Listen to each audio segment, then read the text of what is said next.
Dengan kata lain, perjalanan manusia atau perjalanan hidup manusia selanjutnya sesudah kita hidup di bumi ini, ya entah berapa puluh tahun menurut ajal kepastian kita masing-masing. Tetapi kita ingin tahu sesudah itu apakah masih ada kelanjutan hidup. Nah, kalau ada, bagaimana kelanjutan hidup itu?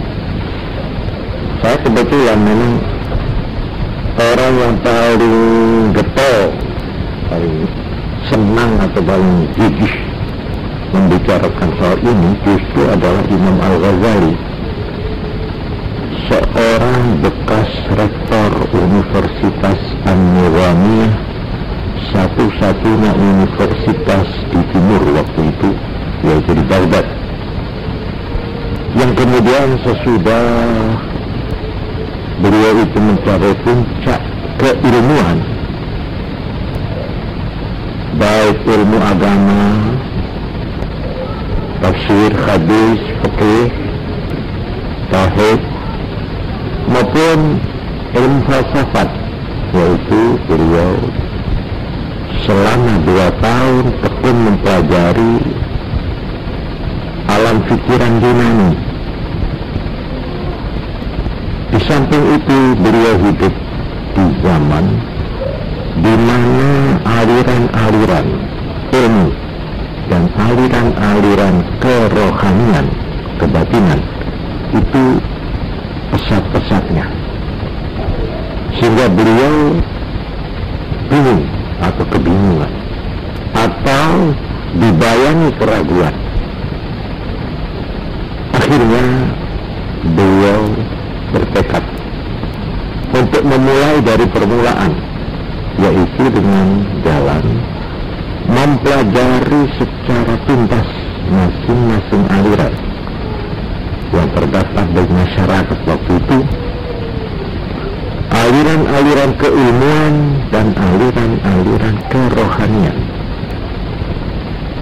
Di samping beliau sendiri sibuk mengajar dan memimpin suatu klub atau suatu majelis ilmu di mana para ulama-ulama Baghdad berkumpul pada waktu-waktu tertentu. Beliaulah yang memimpin majelis itu. Orang ini, Al-Imam Al-Ghazali, sesudah mencapai puncak, baik puncak kedudukan sebagai rektor yang dekat dengan penguasa atau gubernur jenderal kota Baghdad waktu itu, atau yang disebut juga Al-Wazir Nizamul Mulk dari kerajaan Bani Saljuk Turki waktu itu. Di samping itu, katakanlah gaji beliau cukup besar, kedudukan beliau cukup tinggi. Sesudah itu beliau akhirnya untuk selama 11 tahun berkelana meninggalkan semua jabatan, semua kebesaran, yaitu mengembara berkelana di padang-padang tandus, sampai akhirnya beliau dari Baghdad mengembara sampai ke Damaskus, Syria. Beliau menempuh perjalanan dan pengembaraan berkelana itu selama 11 tahun. Akhirnya setelah 11 tahun itulah beliau menemukan apa yang selama ini dicari, apa yang selama ini membayang hidupnya, yang berupa keraguan, pertanyaan demi pertanyaan, yang serba misterius, yang serba merupakan teka-teki hidup. Itulah sebabnya maka beliau, hasil yang beliau peroleh selama 11 tahun itu dibukukan dalam sebuah buku besar yang terdiri dari 40 buku yang dijadikan satu merupakan satu ensiklopedi tentang hidup dan kehidupan ini yang disebut Ihya'ul Ulumuddin, menghidupkan kembali ilmu-ilmu agama. Itu judulnya, nama dari buku besar, himpunan dari seluruh pengembaraan beliau selama 11 tahun, ditambah dengan pengalaman-pengalaman sebelum itu selama beliau menjadi rektor di Universitas Nizamiyah Baghdad. Jadi menurut hemat saya, uraian-uraian beliau ini cukup representatif, cukup bonafit, cukup dapat dipercaya, cukup dijadikan bahan pertimbangan dan pemikiran kita. Oleh karena beliau bukan orang tanggung-tanggung, beliau seorang ilmuwan.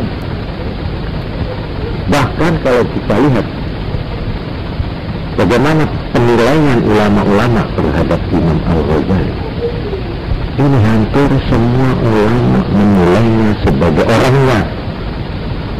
orang ahli ilmu ketuhanan Islam, teologi Islam, atau ilmu kalam, atau ilmu tauhid.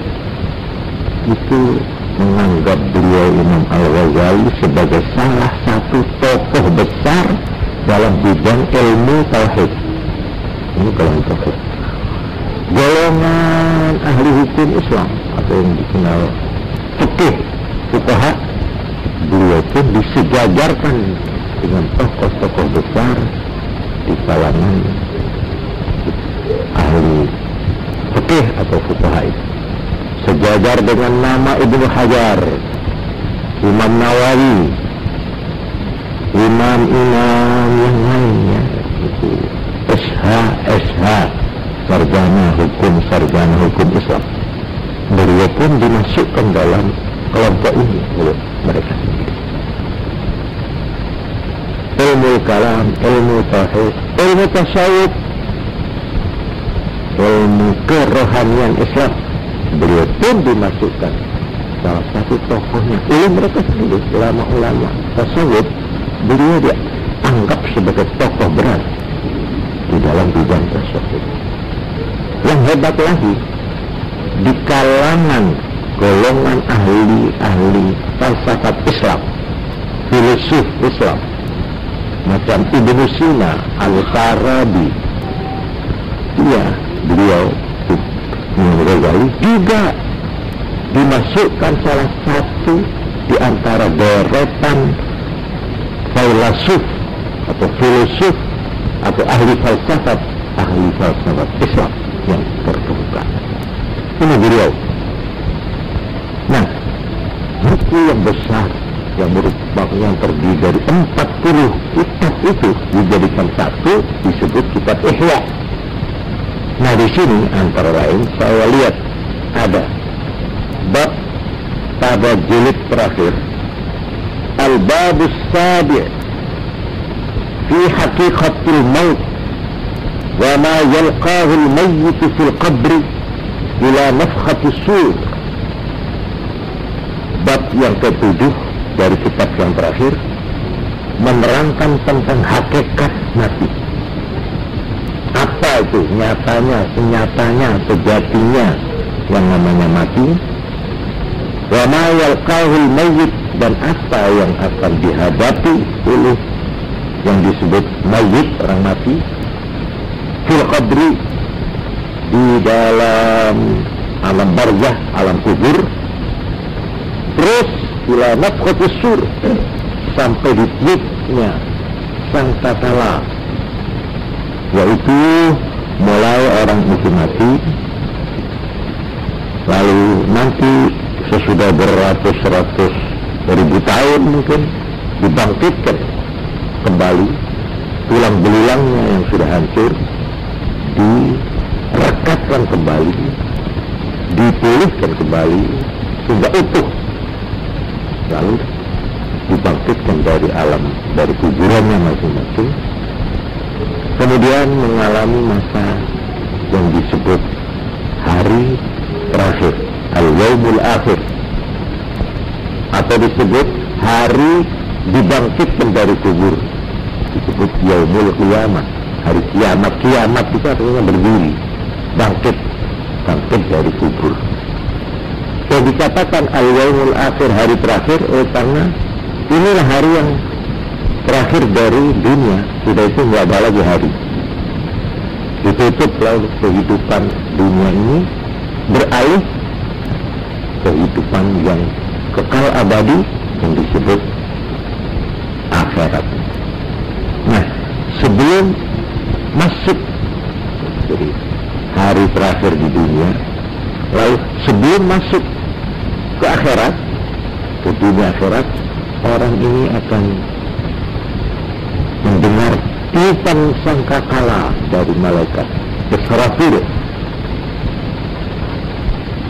Waktu itu ditiup, maka untuk kedua kalinya seluruh makhluk mengalami kematian. Jadi mati itu akan dialami dua kali. Mati sekarang, pindah ke alam kubur, alam barzakh, kemudian dibangkitkan dari alam kubur, kita hidup di dalam hari yang namanya hari terakhir atau hari kiamat. Sudah itu mati lagi. Nah, sangkakala ini bahasa yang kita pakai untuk menerjemahkan kata-kata asyur, ila nafkhatis sur, sampai ke masa ditiupnya sangkakala, di mana di sana berakhirlah kehidupan kita yang disebut kehidupan yang fana. Itu berakhir sampai ditiupnya sangkakala. Jadi saudara-saudara, kalau melihat ini, kehidupan kita ini panjang sekali. Kita manusia ini sebagai makhluk Tuhan yang termulia, yang dianugerahi kenikmatan yang berlimpah-limpah, kita harus bersyukur. Kita ini diberi umur yang terlalu panjang. Kita akan hidup terus, mulai sejak sekarang sampai ila nafkhatis sur, sampai ditiupnya sangkakala. Coba bayangkan. Oleh karena itu, orang yang hidup, menghitung hidup itu hanya sampai di bumi ini saja, itu terlalu pendek. Itu tidak sampai 1% dari kehidupan yang masih panjang yang akan ditempuh oleh kita. Oleh karena itu agama memperingatkan, jangan kamu terpancang, terpaku pada kehidupanmu yang hanya semenit di sini.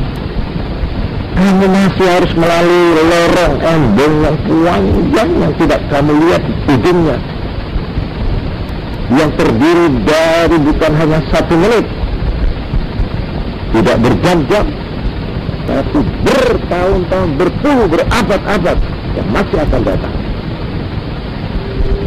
Kamu mestinya jangan hanya memikirkan hari itu pensiun. Itu hari tua itu artinya hanya 1 menit hidup di sini. Tapi yang mesti kamu pikirkan hari depanmu yang jauh, ila nafkhatis sur, sampai ditiupnya sangkakala. Di sana berakhir kehidupan duniawi ini. Sesudah itu barulah kita masuk ke alam baru. Yang alam yang baru nanti itu merupakan alam yang bukan alam fana, tapi alam pokok, alam abadi. Di sana tidak akan mengalami kematian lagi.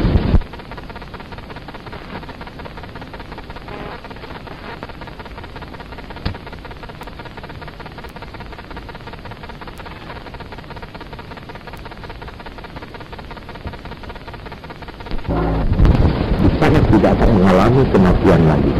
Di sana tidak mengalami tua lagi, tetap mau, dan tidak mengalami kesusahan lagi, tetap bahagia. Mereka baik perjalanannya selama itu. Nah, itu yang disebut alam akhirat. Nah, orang yang beriman sampai di sana pikirannya Dia berpikir, dia bercita-cita, dia berangan-angan sampai ke sana, bukan sampai hari tua di sini. Umumnya kita cuma mikir bagaimana bisa kalau tua pensiun, anak senang, bisa rest, bisa tenang, bisa santai, bisa enak.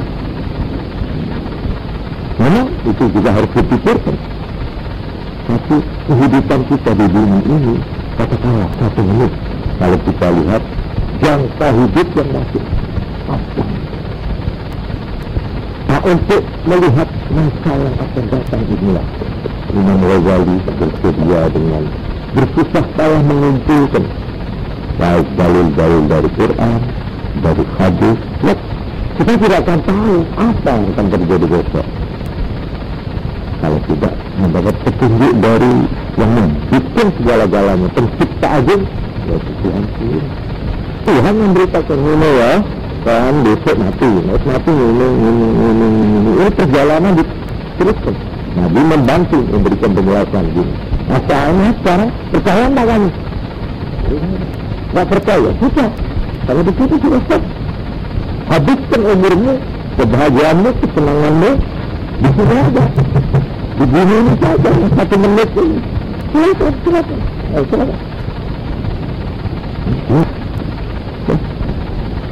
Saya bagian ini, harus itu saya beritahu. Kamu ini manusia, makhluk yang oleh Tuhan sudah ditetapkan. Kamu adalah makhluk yang abadi, makhluk yang tidak akan sirna selama-lamanya. Tidak sirna, kamu akan abadi dan akan mengalami hidup abadi nanti, yaitu dalam alam abadi yang disebut alam akhirat. Pertama, percaya bahagia dan hasil. Sekarang bersiaplah untuk mencari bekal. Bagaimana saya bisa menyambung sampai ke sana itu, ilana fatisir, sampai tiupan sampai kala itu. Kata Ghazali, maka berbekallah.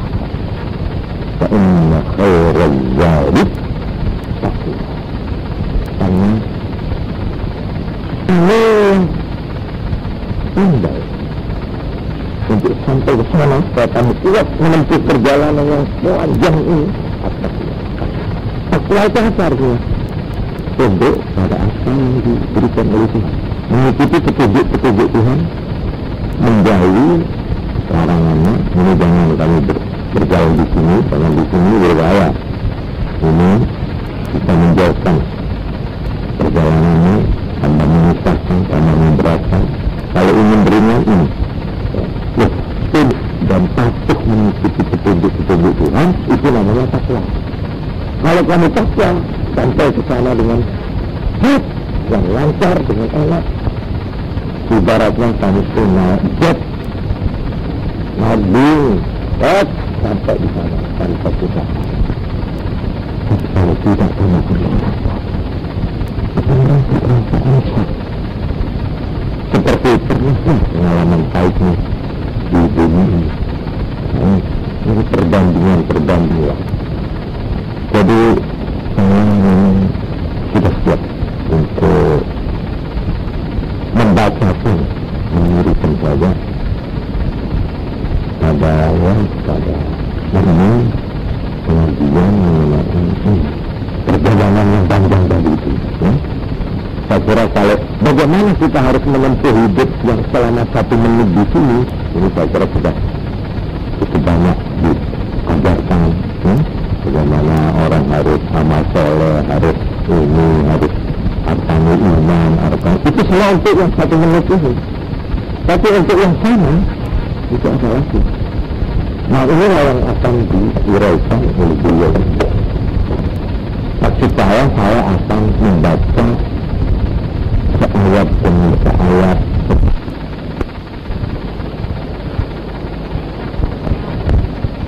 untuk tidak mengemukakan komentar saya, opini saya, pendapat saya, konklusi saya. Pokok saya di sini ini tidak ingin saya ikut sertakan. Saya hanya menjadi orang saja, tidak menguruskan saja. Setuju tidak setuju pertimbangkan nanti. Ini uraian beliau. Al-Imam Al-Ghazali yang katakan dari seorang bekas rektor Universitas An-Nurani yang tadi itu sudah saya terangkan sedikit siapa beliau itu. Ini satu, kalau ada yang mengatakan ya sejuta itu boleh saya mau mengikuti uraian itu ayat demi ayat, selembar demi selembar, maka ini yang akan saya pakai. Tetapi di samping itu saya sudah terlanjur untuk membuka pintu dan kebenaran bagi penghadir untuk mengemukakan pertanyaan-pertanyaan. Mungkin pertanyaan itu ada yang menyangkut kehidupan nanti yang akan diuraikan oleh Imam Al-Ghazali. Ini nanti saya gabungkan saja. Tapi kadang-kadang ada pertanyaan yang justru masih berlaku di sini, di bumi ini, kehidupan kita di sini, yang 1 menit ini. Namanya seperti ini, misalkan. Apa sebab setiap orang mati diselamatkan? Ya ini soal selamatan ini yang ditanya. Ada hari tertentu, misalnya pada tanggal pada 3 harinya, 7 harinya, 40 harinya, 100 harinya, dan seterusnya. Pertanyaannya itu apakah hanya adat saja ataukah ada hadis? Mohon penerangan.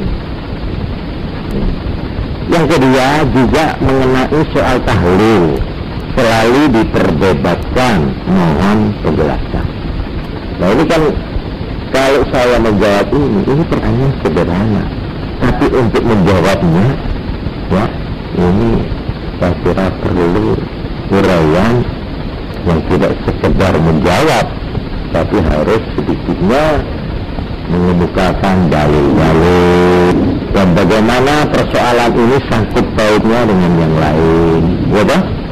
Lalu yang harus saya dahulukan malam ini, ya? Apakah menjawab pertanyaannya ini dulu, apakah meneruskan uraian saya yang semulai tentang kehidupan sesudah mati?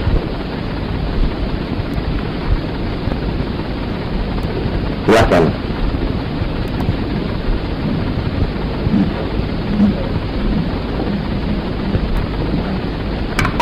Ini pertanyaan sekalipun ditulis dengan menggunakan yang asing buat saya, yaitu taufik. Saya kira tidak ada yang nama taufik di sini. Ada. Nah, ya, tapi tidak pantas kalau dia yang tanya. Ya, tulisannya lain gitu. Tulisannya kayak seperti tulisan wanita, tapi lalu di bawah taufik tulisannya kok kaku gitu. Jadi ini rupanya milik petok. Nggak apa-apa lah, ini rupanya malu-malu kucing yang banyak. Nah, berjanji kalau ada pertanyaan, tidak ada penanyanya, saya tidak bersedia menjawab, gitu. Nah, sekarang mengaku aja, ada penanyanya enggak ini, selain taufik? Ada?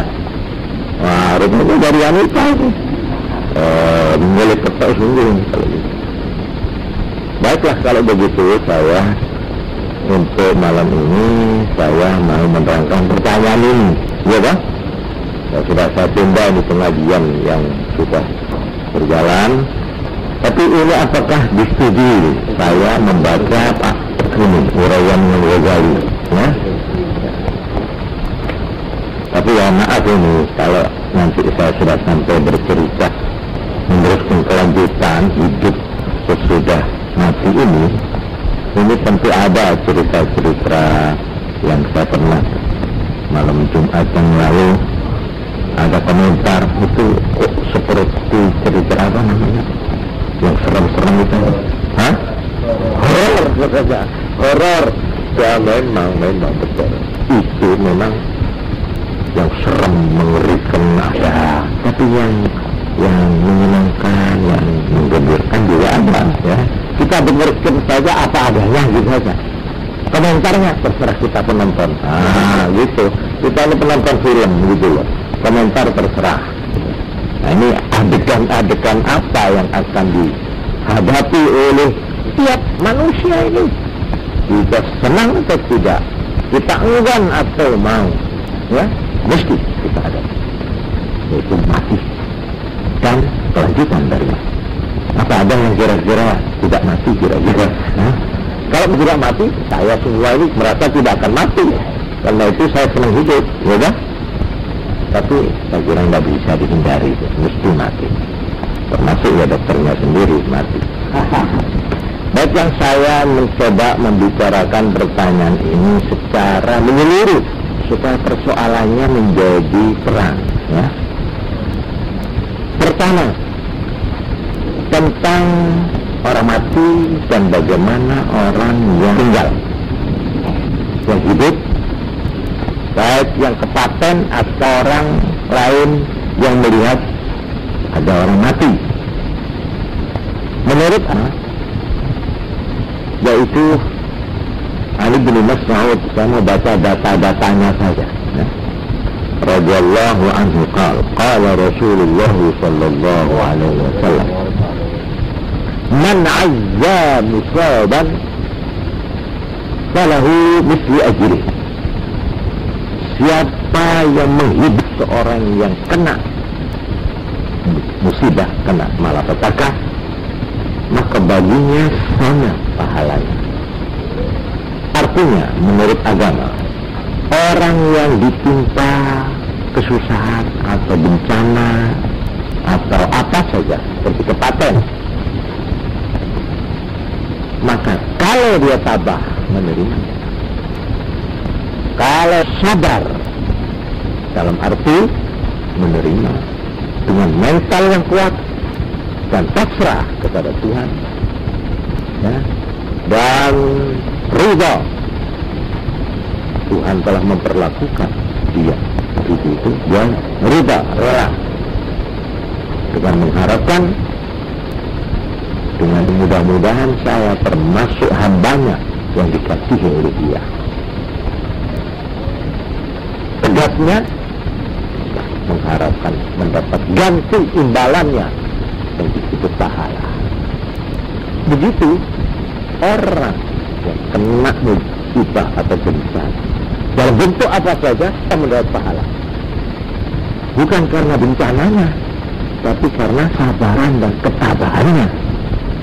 Jadi kalau ada orang sakit atau keran atau keburukan atau kecelakaan atau kerugian, kalau jaga itu juga termasuk musibah itu loh, bencana, tertipu oleh orang dalam perdagangan, sehingga atau dia menerima cek kosong namanya ya, itu musibah, itu termasuk malapetaka. Kan bagaimana mental orang ini? Kalau dia itu sabar. Sabar itu apa? Sabar itu artinya tidak ada shock, tidak kegoncangan sehingga dia pingsan, atau dia lalu grogi, atau dia lalu hilang kesadarannya, atau apa itu tidak normal lagi pikirannya. Nabi bersabda, innamas sabru indas sadmatil ula. Yang namanya sabar itu justru pada pukulan pertama. Nah, itu yang diuji. Kuat kan enggak? Nah, kalau kuat, maka dia diberi pahala. Pahalanya orang kuat menahan ini, di dalam Quran dikatakan, innama yaffas sabiruna ajrahum bighairi hisab. Hanya orang yang tabah karena bencana ini lah yang akan dibalas oleh Allah tanpa hitungan. Berapa? Jangan tanya berapa, terserah saya nanti. Itu salah, ya. Karena itu nilai orang yang tabah menghadapi musibah itu digambarkan oleh Ibnu Abbas, pernah saya beri keterangan, ya. Sabar itu ada 3, ya kan? Ini peranan itu baik kita yang hadir, artinya di keliling itu, maupun orang yang kepaten itu sendiri. Ini yang mau dilihat oleh Tuhan ini. Saat 3 ini, sabar ala ta'ah, sabar melaksanakan tugas kewajiban. Sampai di mana dia? Sampai tuntas apa mandek di tengah jalan? Ini itu namanya sabar dalam arti continue, tabah, konstan, ya, sampai tuntas. Baik itu dalam arti menjalankan tugas agama, ya, maupun tugas-tugas lain. Ini dari situ, ya, orang ini boleh pegawai yang bagus, atau ini pemimpin yang bagus, ini tokoh yang baik, karena dia kalau sudah menerima tugas, dia tidak akan berhenti sebelum selesai, ya kan? Nah, ini dinilai, ini ketabahan ini juga oleh Allah dinilai. Ini satu. Ini menurut Ibnu Abbas nilainya 300 derajat. Ini untuk perbandingan saya, 300 derajat. Ada lagi orang yang digoda tengah menjalankan tugas, goda macam-macam rayuan yang mau menyelewengkan perjalanannya. Nah, ini yang disebut maksiat itu, atau durhaka kepada Tuhan, penyelewengan, manipulasi, ya, korupsi,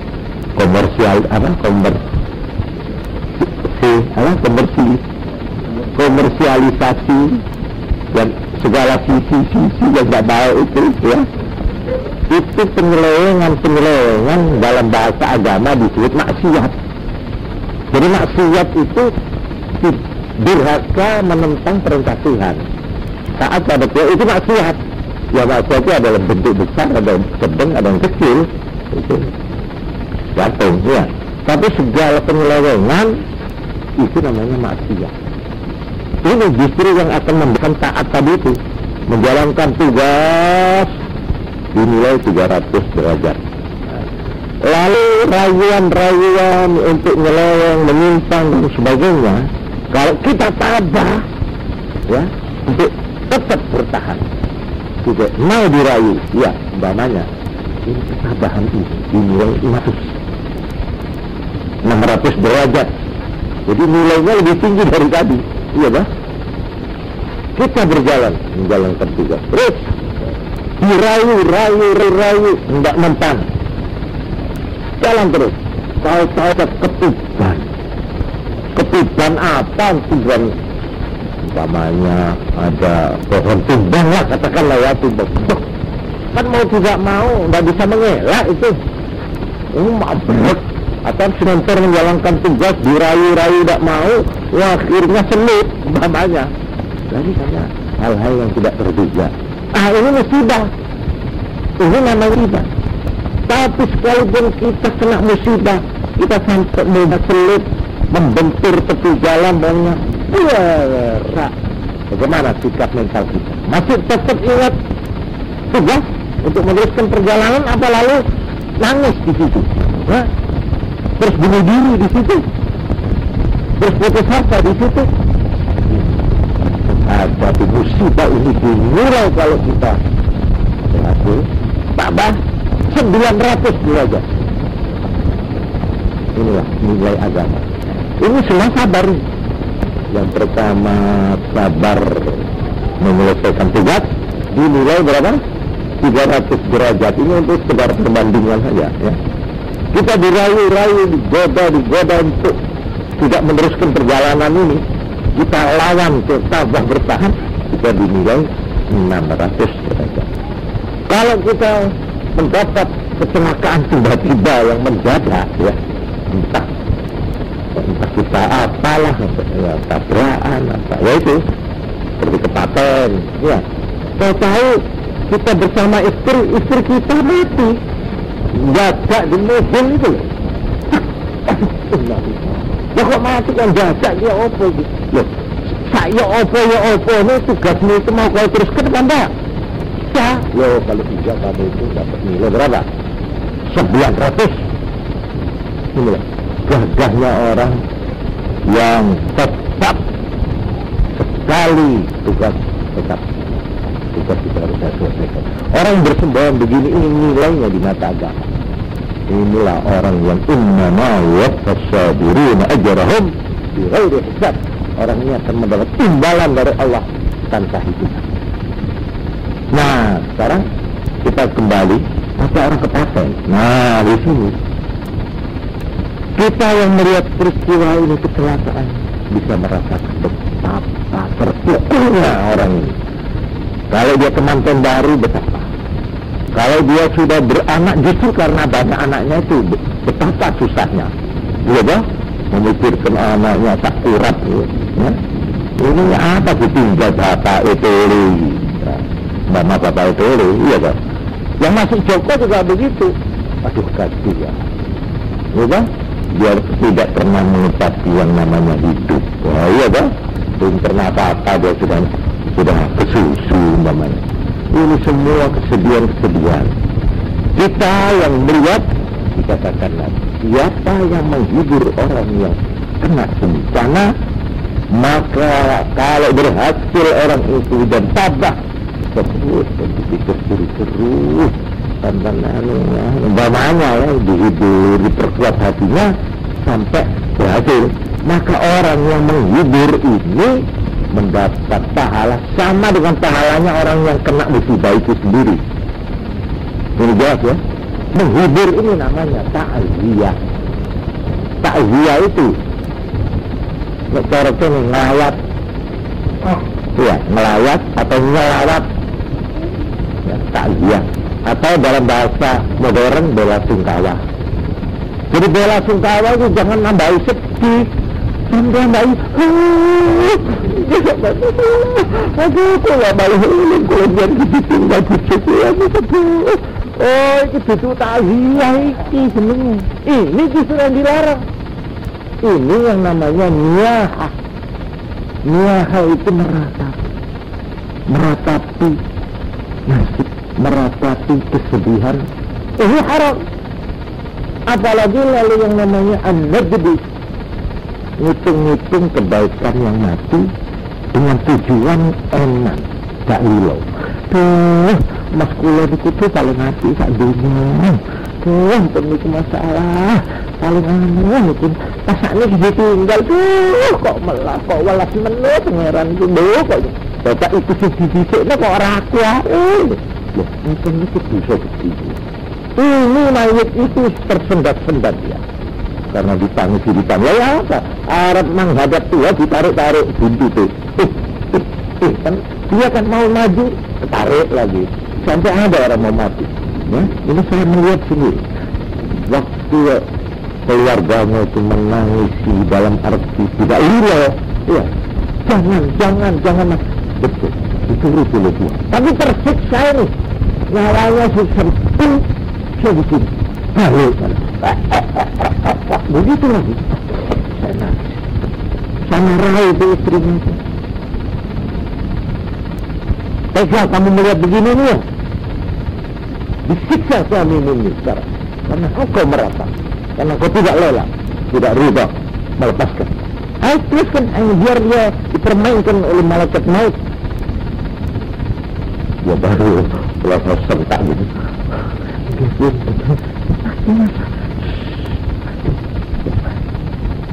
Betul-betul sabda Nabi bahwa orang mati itu akan disiksa karena diratapi oleh keluarganya, oleh Nabi. Diratapi dalam arti apa? Gak rela dicabut, ya, diambil oleh Tuhan, gak mau, gak boleh. Itu yang haram. Nah untuk ini dipakailah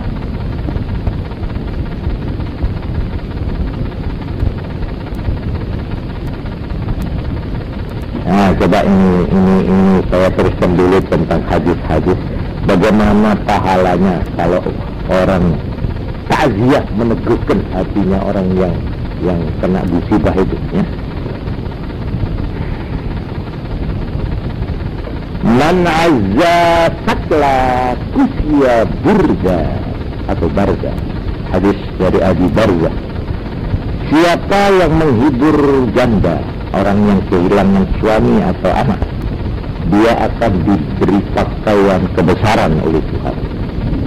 Dalam hadis yang lain, ma min mu'minin yu'azzi akhahu bimusibatin, tidak ada seorang yang beriman yang mentakziah, menghibur saudaranya karena malapetaka, illa kecuali qasahullahu azza wa jalla, nanti dia akan diberi pakaian oleh Allah min hulalil karamah, dari pakaian kebesaran yaumal qiyamati, pada hari kiamat.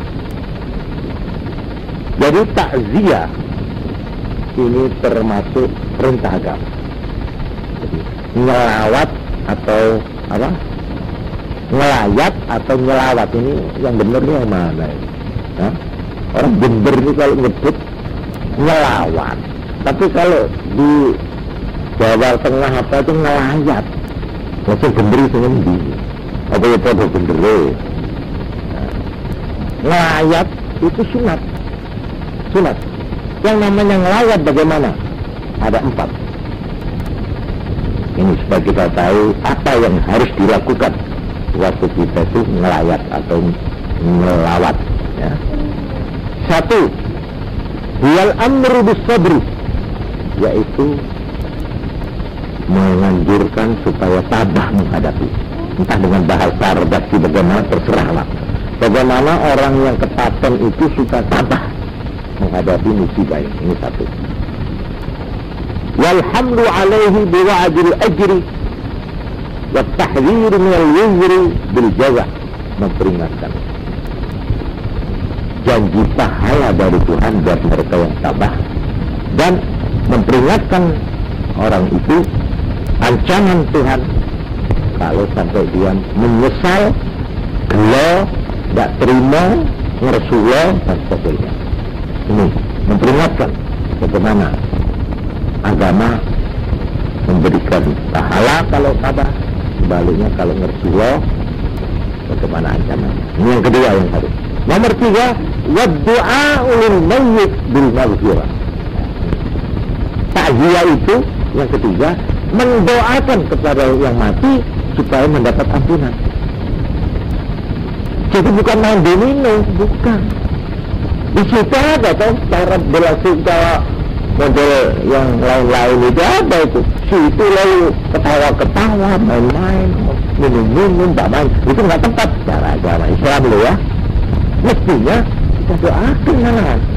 Kita harus membaca doa kepada mayit ini supaya mendapat ampunan. Hadisnya ada ini, yaitu yang pernah saya baca, idza hadartumul mayyita, ya lah, au maridan fal fakta, ya apa, wa qulu khairan fa innal malaikata yu'minuna ala ma taquluna, ya.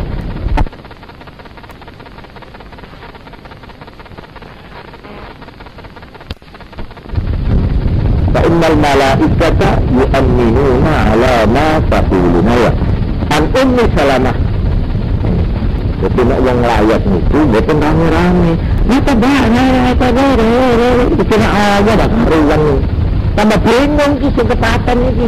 Endi sing mikir bojone mati, endi mikir ana tamu suguneman terus, takut sing enggak. Jangan dibangkitkan. Ini kenapa saling ini sedane niku penyakitnya napa? Wah, tidak diulungnya penyakit barang. Ini karena matianmu. Ya kok betul-betul malah kita itu bisa. Wah. Itu jenisnya nyeksa tamu ini. Itu bukan layak itu. Ya, bukan takziah itu. Yang dianjurkan agama, bukan. Ya. Yang dinamakan malah satu supaya orang ini tabah. Itu. Sudah tabah dan diterangkan. Orang yang tabah itu Allah Ta'ala dan sebagainya kalau Rasulullah tidak ada gunanya, kan sudah mati, ya dah. Nah, dan lagi kalau Rasul disiksa, kamu disiksa juga mautnya dipersukar nanti. Nah, ini 2. Nomor 3, mendoa seperti hadis ini. Beliau Ummu Salamah, saya ulangi lagi, Ummu Salamah itu istri Nabi. Cerita begini, Nabi pernah bersabda, "Idza hadartumul marid," kalau kamu hadir menghadiri orang yang sakit parah, awil mayyita atau orang mati, faqulu khairan, maka ucapkanlah kata-kata yang baik. Kata-kata yang baik ini entah dalam arti ucapan atau dalam arti doa.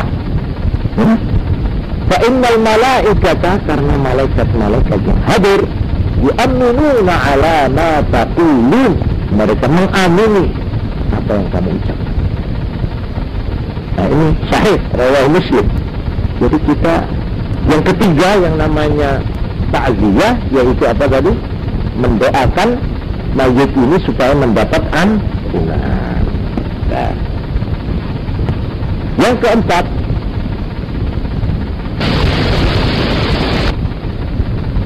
walil hayyi bijabril musibah, mendoakan yang hidup, istrinya atau suaminya yang masih hidup, doakan mudah-mudahan dia dapat imbalan, dapat ganti, dapat apa itu perlindungan dari Allah yang lebih baik daripada ketika yang mati itu masih hidup. Jadi kita mendoakan yang hidup, ya bukan mendoakan supaya lekas-lekas dapat suami baru, bukan, atau lekas-lekas mendapat istri baru, bukan. Jangan begitu, itu menusuk perasaan itu, ya, nggak kena itu. Tapi kita mohon begini, ya Allah, yang dicabut suaminya atau istrinya ini, ya, mudah-mudahan ulahmu jangan engkau kurangi perlindunganmu, perlayananmu, ya, terhadap dia. Bahkan kami mohon lebarkanlah rezekinya, karena dia sekarang sudah kehilangan. Itu yang betul. Banyak orang perempuan ini kita ini ketika ada suaminya hidupnya itu biasa. Orang semua khawatir waktu dia ditinggal suaminya dia akan menderita. Justru sebaliknya, rezekinya dibuka oleh Allah, sehingga dia itu ketika suaminya malah ganti rezeki dia perempuan ini. Ya entah, biasa aja, malah kita ini cukup. Adik-adiknya itu, anak-anaknya, bisa dikawinkan semua dengan cara yang di luar dugaan. Ini betul, saya berani menjadi saksi. Saya cuma malu menyebut siapa-siapa janda yang begitu. Tapi saya banyak itu maksud. Jadi Allah subhanahu wa ta'ala bukanlah zalim. Tuhan tidak kejam kalau dia mencabut suami orang itu atau istri itu. Ada hikmah. Justru ini sendiri ya merupakan testing ujian iman, toh. Nah inilah, jadi saya makalah di sini ada suatu lafal yang secara bahasa Arabnya yang perlu diucapkan. Ini boleh diingat-ingat ini, ya. Azzamallahu ajrak atau a'zamallahu ajrak. Ini kita berbela sungkawa kepada orang kepaten. A'zamallahu ajrak, mudah-mudahan memberi pahala ibu dengan pahala yang besar. Ini satu, a'zamallahu ajrak wa ahsana izat, dan mudah-mudahan Allah lebih baik menghibur engkau terhadap malapetakamu itu. Engkau akan mendapat hiburan dari Allah yang lebih baik. Wa ghafara limayyitik, dan mudah-mudahan Allah mengampuni orang yang matimu, arti mayitmu yang mati. Wa jabara mustak, dan mudah-mudahan malapetaka atau musibahmu ditempel oleh ibarat golongnya ini ditempel oleh Tuhan. Au akhlasa alaik, mudah-mudahan kamu diberi ganti imbalan lebih baik. Tapi ya jangan disebut mudah-mudahan dapat suami yang baik, jangan. Yaitu saya sendiri, jangan begitu. Itu dosa itu. Orang susah lah diintip-intip. Nggak boleh, itu frikik itu namanya. Ya. Jadi inilah ucapannya, tiga, ya. Mudah-mudahan engkau mendapat pahala yang besar, ya, atas niat ini. Mudah-mudahan Tuhan akan memberikan hiburan, penenang. Mudah-mudahan jenazah atau mayitmu, yaitu suamimu atau anakmu, akan diampuni dosanya oleh Allah. Dan mudah-mudahan malapetakamu ini sekaligus pimpinan agama kalau takziah. Coba, takziah itu hanya dianjurkan sebelum lewat 3 hari sesudah mati. Jadi dari mati itu tidak boleh lewat 3 hari. Itu sunat mendapat pahala. Kita takziah melakukan bela sungkawa itu batasnya berapa? 3 hari. Ini yang baik, yang sunat. Hari berkabung itu adalah 3. Itu masih aneh kan, masih susah, masih sedih ya. Nah, lebih dari 3 hari makruh. Lebih dari 3 hari kurang baik. Jadi namanya sudah 1 minggu, ada orang datang, oh Mbak ini tangan ketahuan. Iya 1 minggu. Aduh ya, ini membangkit ini, mengingatkan lagi, saya sudah terhibur, sampai mewek-mewek saya nangis lagi. Nah ini malah Mbak bagus. Karena itu diberi batas, bela sungkawa itu hanya berapa? 3 hari. Nah, ini ada kata-kata 3 hari. Kemudian ada lagi sabda Nabi Muhammad sallallahu alaihi wasallam. Waktu Ja'far ibn Khalid itu apa namanya? Di sananya tadi gugur. Itu keluarganya dalam keadaan prihatin, bela sungkawa. Nabi lalu bersabda kepada sahabat, isma'u li'ali jar ta'aman. Bikinlah makan untuk keluarga Ja'far. Waqad ja'ahu ma yashghaluhum, karena telah menimpa mereka yang membuat mereka sibuk, membuat mereka prihatin. Ini hadis hasanahu Tirmidzi wa sahhahahu Hakim. Jadi pada waktu keluarga Ja'far itu kepaten, itu tetangga-tetangga diajari oleh Nabi supaya mengantarkan makanan ke rumah itu. Karena orang yang kepaten itu sudah tidak sempat untuk memikirkan makannya, ya, memasak-masak dan sebagainya. Jadi inilah asal-asal itu, ya, adat istiadat yang berlaku. Kalau ada orang mati, ada yang bawa beras, ya kan? Ada yang bawa apa gula, ada. Ini hadis ini, ya, ini hadis sahih, di mana Nabi menganjurkan kalau lepasnya disuruh bikin masakan yang sudah matang, suruh antarkan pada harganya Ja'far yang masih kepaten itu, karena waktu itu luar itu sibuk memikirkan yang mati itu. Nah, maka oleh karena itu, ya, sekarang timbul pertanyaan, bagaimana kalau orang yang kepaten itu sendiri sudah ditimpa kesusahan, kapan masih harus menyiapkan makanan-makanan, masih harus dia itu bersusah masak-masak untuk menghormat mereka yang ngelawat atau ngelayat tadi itu. Bagaimana? Nah, di sini ulama-ulama membicarakan dan menemukan sebuah hadis, yang hadis inilah asal mulanya timbul pendapat di kalangan orang Islam, sebagian umat Islam, bahwa kumpul-kumpul di rumahnya orang kepaten itu ada mengatakan makruh, ada mengatakan haram, yaitu hadis ini. Rawal Imam Ahmad wa Ibn Majah bi hadis sahih an Jarir ibn Abdullah al-Bajali qala kunna na'uddu al-ijtima'a ahli al-bait wa san'ahum at-ta'am minan niyahah.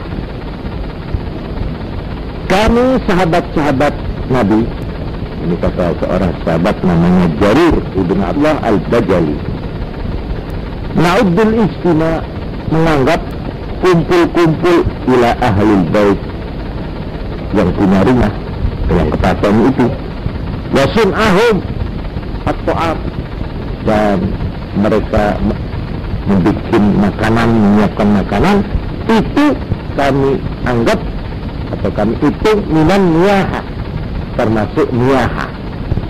Apa niyaha?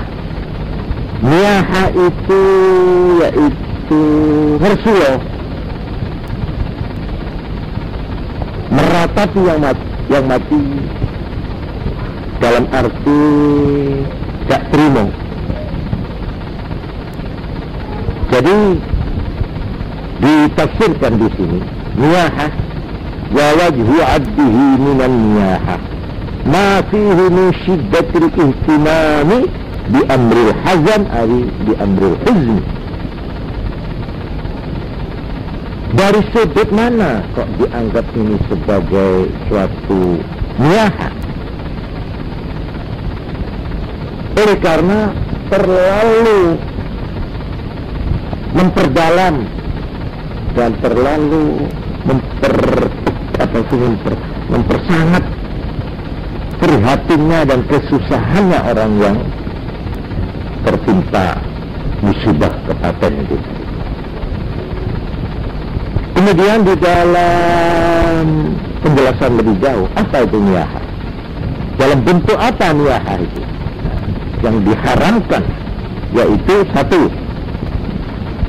al-buka'u ma'araf is-sawt wan najdi wa haram minal kabair. Ini penjelasan ahli hukum Islam atau fuqaha. Yang dimaksud niyahah ialah menangis dengan mengangkat, menyaringkan suara, bengok-bengok, melolong-lolong. Jadi nangis yang keras itu niyahah. Itu tandanya tak terima itu. Aduh, bapak itu kok ditinggal aku, kok mentolakkannya. Ya ini tidak boleh, ini haram dan termasuk dosa besar.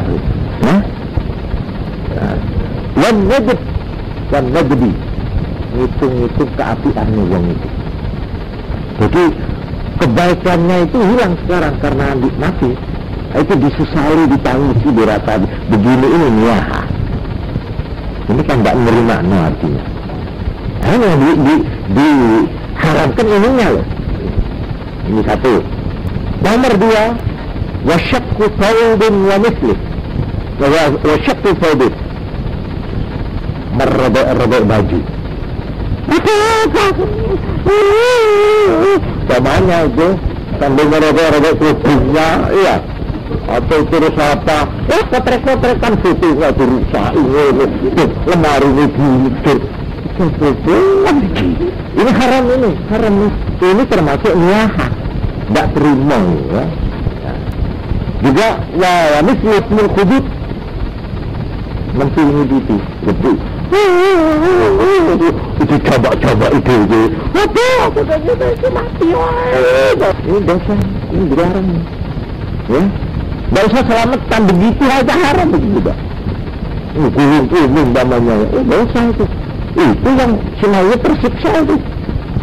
Karena dia digodoli oleh keluarganya. Ya masyur syar. Nah ini. Dan nguri-nguri rambut itu tidak digelung dia. Semrawut kabeh sampai elek rupanya. Ada lagi di sini wataswidul wajhi wasiyat, membikin hitam mukanya, dicoret-coret namanya, ya, wasiyat dan bajunya, sebarang. Aku salah jatuh,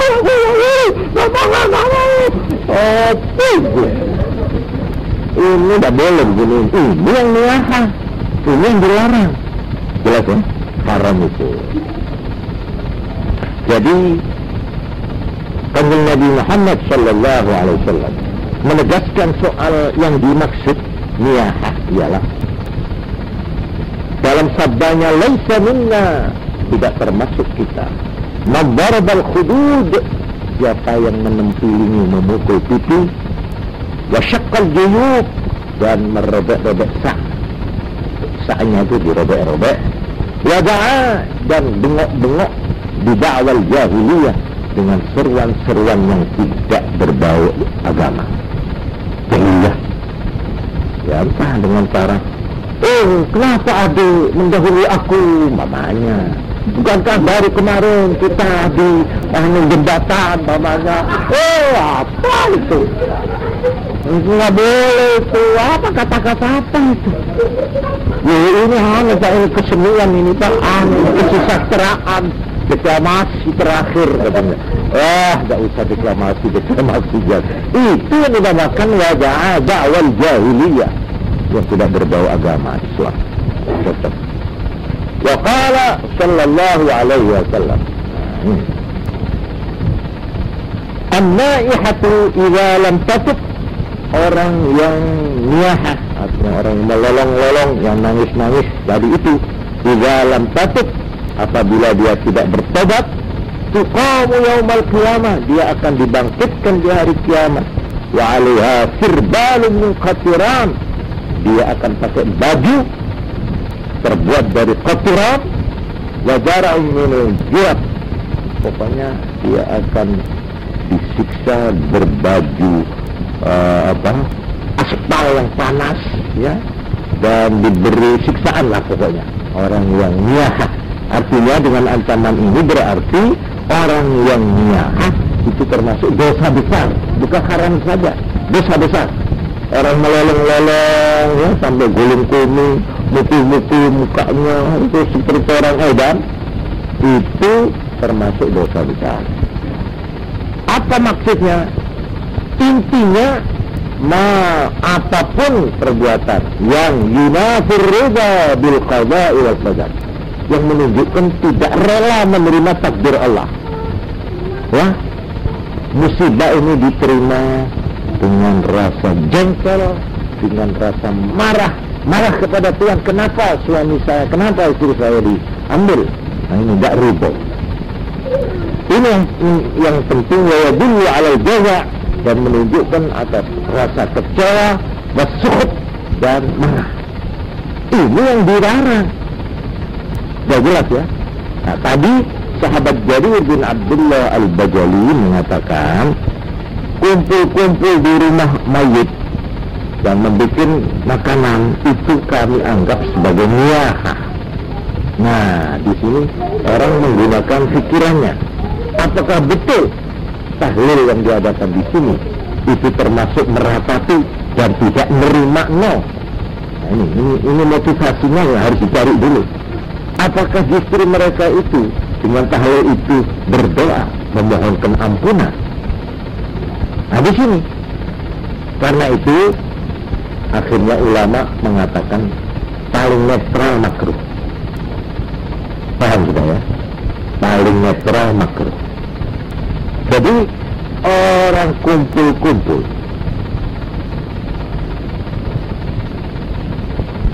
menurut aslinya, qala al-'allama Ahmad ibn Hajar fi Tuhfatil Muhtaj li Syarh al-Minhaj, wa yusannu li jirani ahlihi ayyul mayyit tahli'atu ta'amin yushbi'uhum yawmahum wa laylatahum. Disunnahkan bagi tetangga-tetangga orang yang kepaten untuk menyediakan makanan yang bisa mengenyangkan orang yang kepaten sehari semalamnya.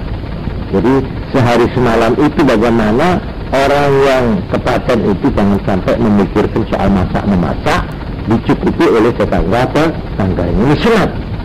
Karena hadis tadi itu, lil khabarus sahih, isna'u bi ali Ja'far ta'aman waqad ja'ahum ma yushghiluhum. Malah dikatakan orang yang kepaten itu suka dipaksa makan.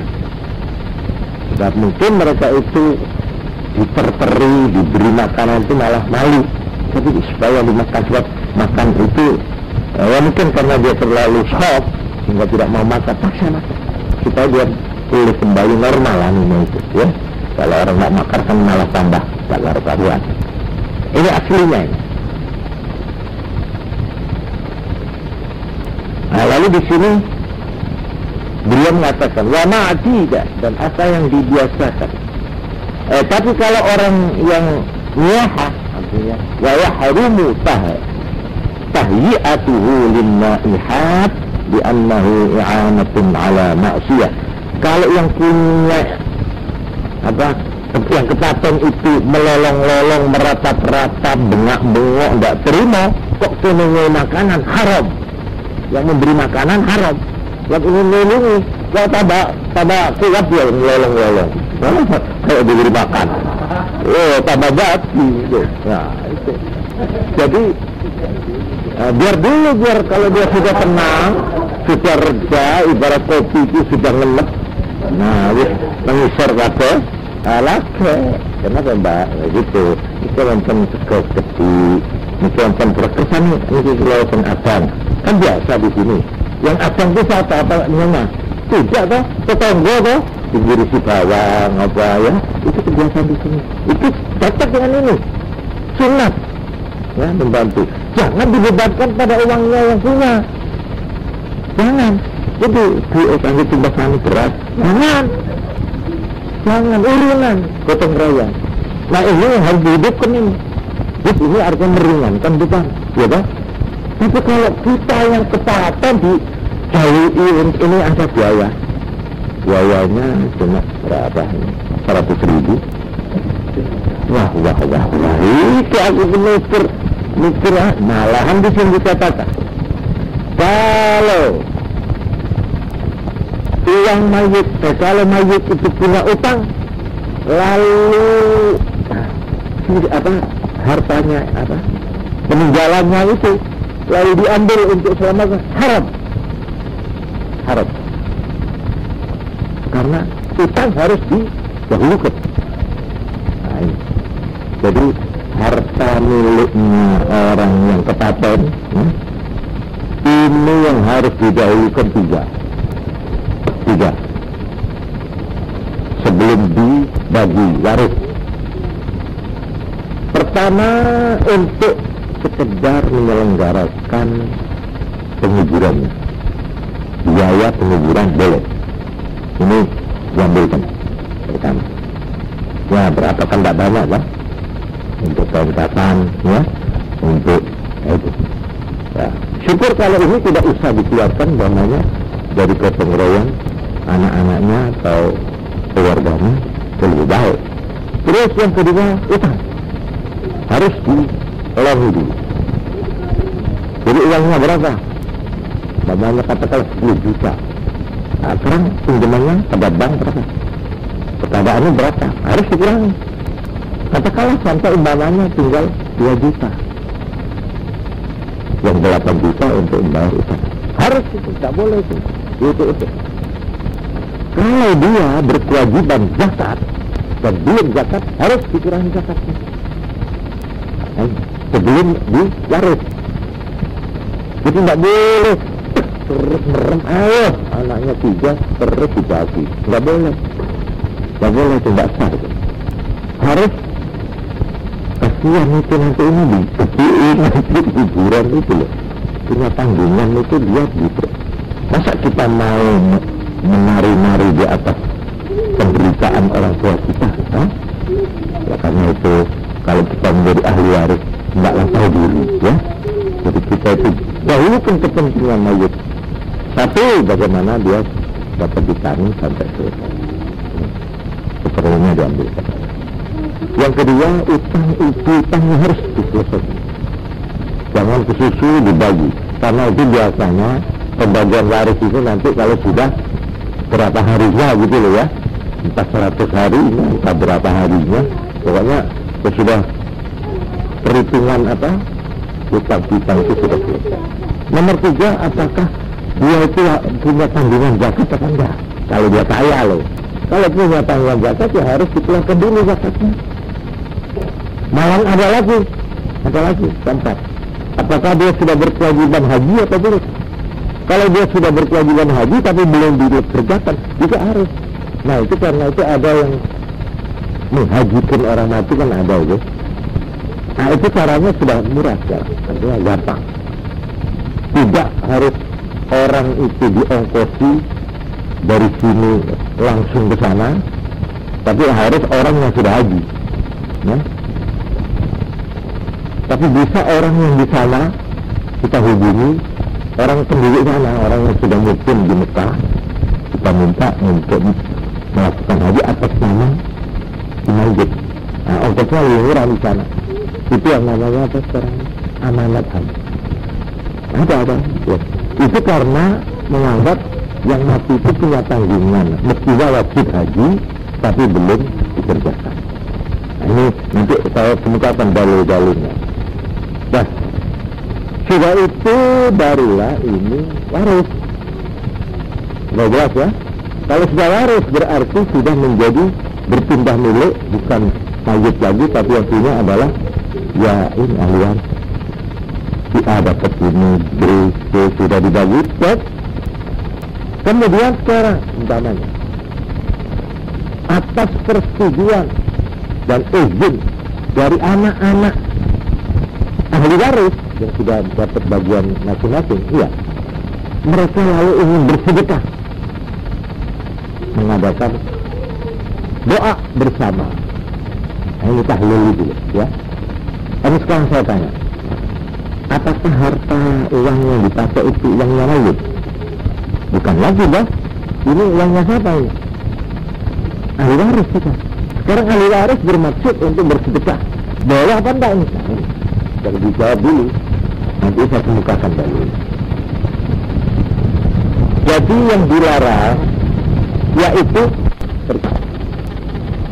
apabila selamatan itu menambah beban yang ini yang tidak sesuai dengan sabda Nabi tadi, justru Nabi menyuruh tetangga-tetangga untuk membuatkan makanan buat yang kepaten supaya untuk meringankan beban itu. Apakah itu berupa makanan sudah matang, apakah berupa bahan-bahan seperti yang dilakukan di sini? Ya ini ya, apa betul keterangan saya bahwa di sini kalau ada orang kepaten, tetangga-tetangga itu ngirim-kirim itu, apa betul kan enggak? Istri-istri ini loh, habis apa diambilkan dari uangnya yang kepaten atau datang tetangga? Nah, di sini pertanyaannya, dilarang tidak dilarangnya, baik tidak baiknya di sini. Kalau itu menambah beban yang kepaten, tidak baik. Kalau sedikit makruh, ya makruh. Tapi kalau diambilkan dari mayit yang punya utang, haram. Mengurangi harta apa? Mayit yang punya utang atau punya kewajiban tadi itu loh. Nah itu nggak boleh.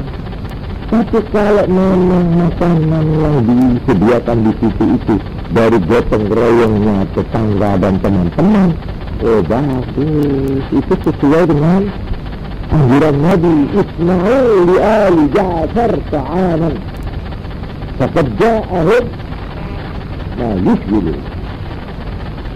Ini jelas mbak ini persoalannya. Ini satu tanya satu-satu supaya kita tahu dari segi mananya harus dilihat itu. Bagaimana? Apa yang bertanya merasa sudah terjawab itu? Siapa yang merasa bertanya atau mendengar?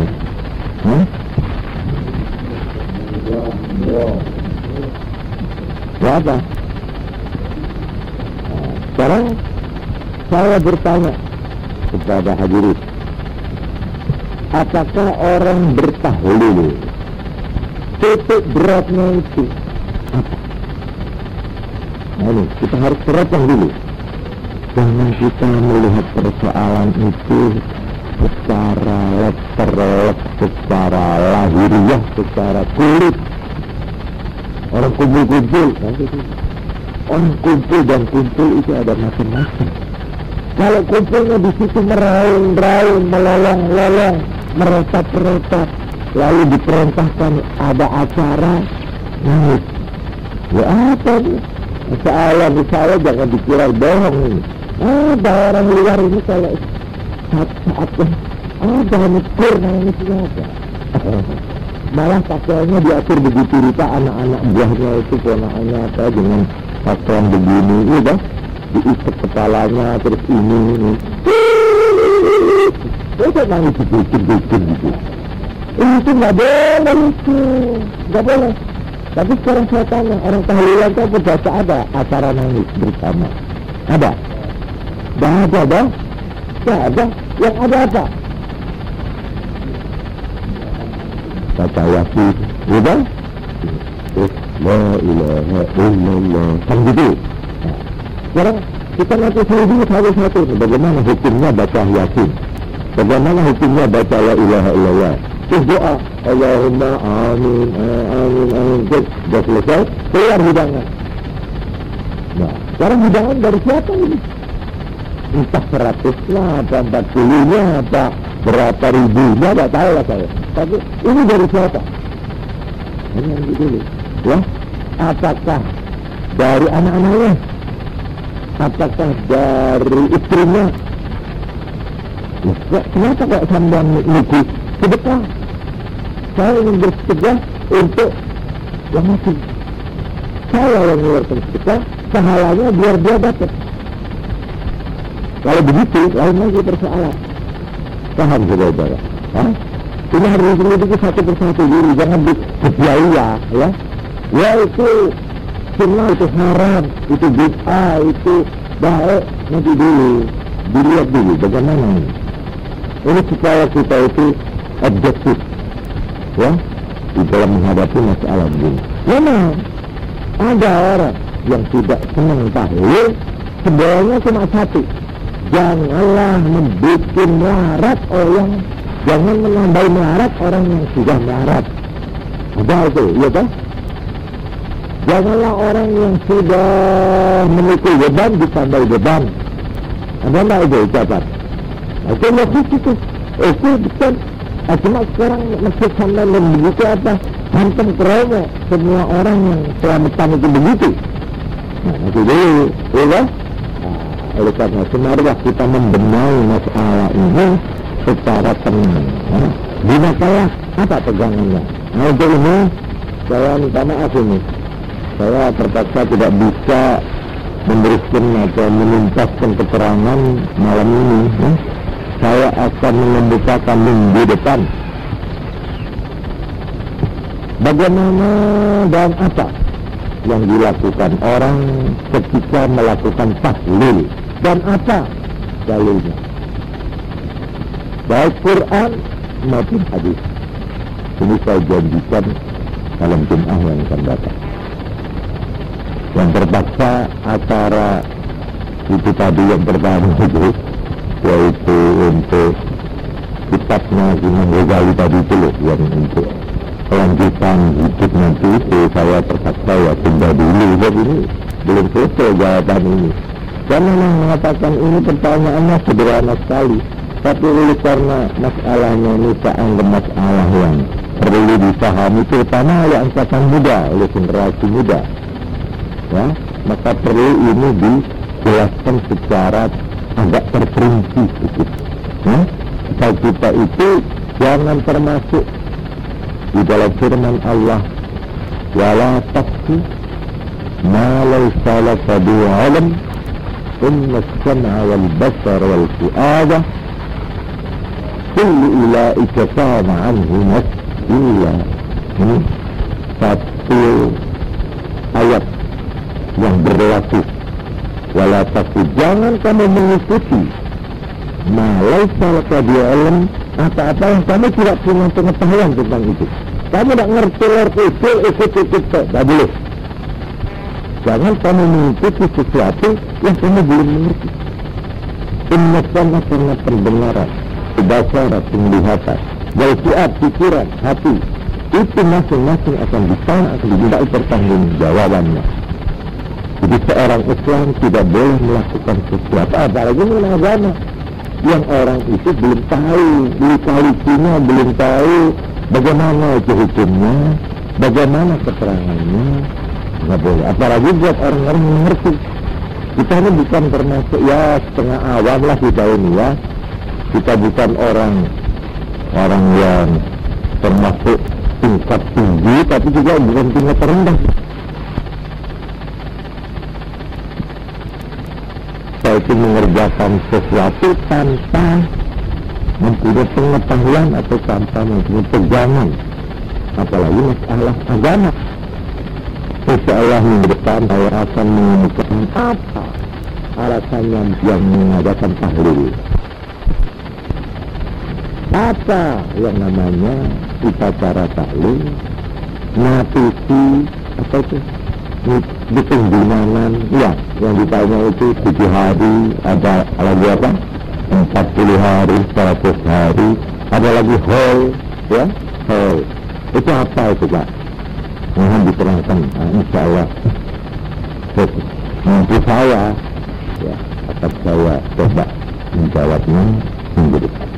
Memang setuju ya, kita akhiri saja, dan saya kalau ada keterangan yang terpeleset atau yang terlanjur kurang baik pada pendengaran atau keliru dan atau menyinggung ya, saya mohon maaf ya. Dan kalau keliru dan tahu kekeliruan saya, mohon diperbaiki. Pokoknya saya minta dikoreksi. Dan saya kurang lebihnya saya mohon maaf.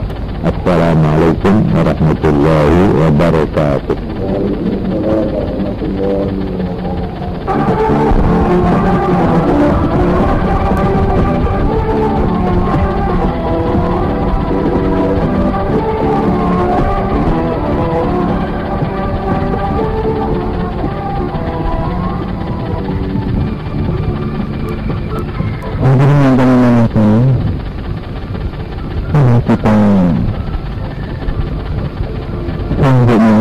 Mengikuti acara rapat pengajian setiap minggu Jumat yang pada minggu ini tepatnya pada tanggal 21 April tahun 1997. Hari ini bersama-sama kita menuju ke Pondok Pesantren SDT Putra untuk mendengarkan